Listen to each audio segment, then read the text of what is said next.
Definitivamente ha sido el periodo más intenso y de mayor aprendizaje que yo en toda mi vida profesional he tenido. Obviamente al principio pues, fue un momento muy estresante, pero con el paso del tiempo hemos ido aprendiendo muchas cosas del virus y del trabajo en equipo entre nosotros mismos. Y pues eso nos ha ido haciendo más bien crecer, ¿no? Crecer como profesionistas y para los pacientes, ¿no?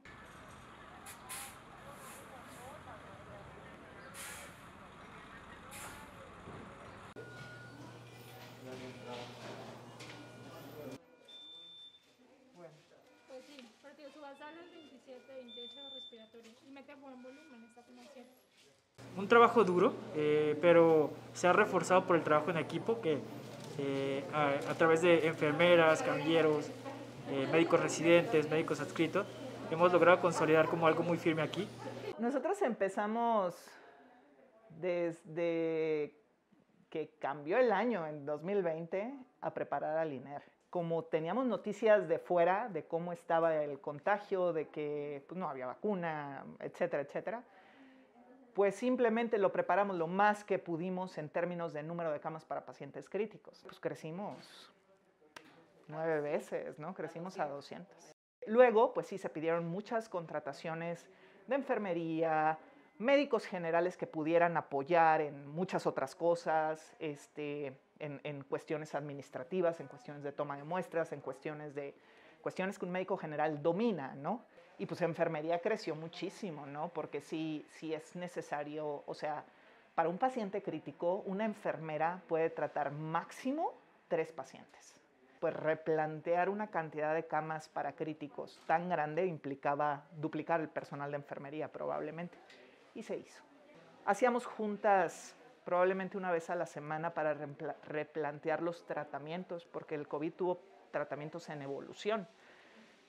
Fueron unos al principio, se propusieron muchísimas cosas, hicimos ensayos clínicos para ver qué medicamentos eran útiles o no, analizábamos muchísima bibliografía para ver qué era útil y qué no.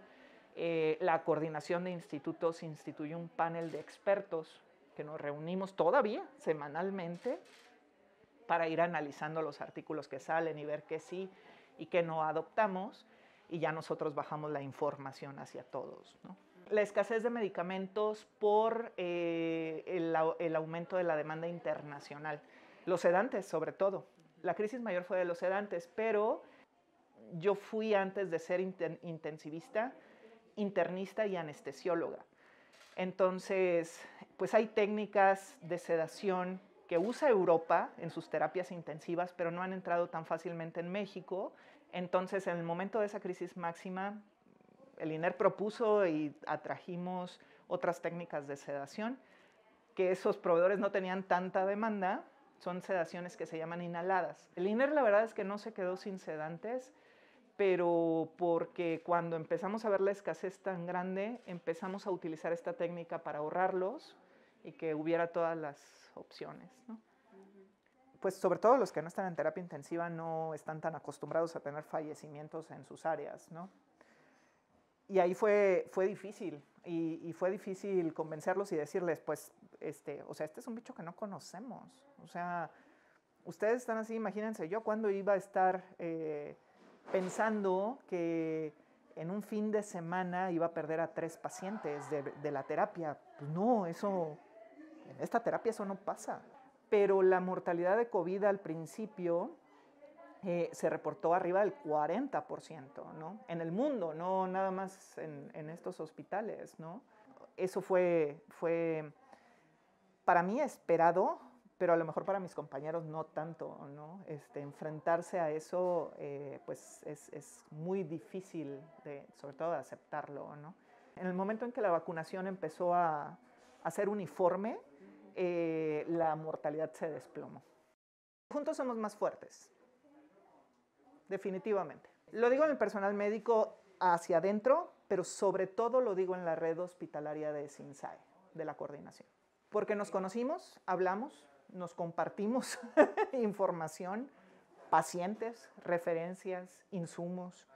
Pues éramos muy independientes, muy autosuficientes. Ahorita pues compartimos de todo, hasta estrategias, como en el caso de los sedantes, en el caso de la reconversión, en el caso de muchas cosas, ¿no? Sobre todo se trata de hacer conciencia, impulsar la vacunación y aprender un poco más de esta enfermedad, que la verdad es una enfermedad bastante letal. Ahorita estoy bien. No, yo ya no venía la luz del mundo. Ahora quiero valorar todo, como alimentarme bien, sanamente. Bueno, hacer muchas cosas.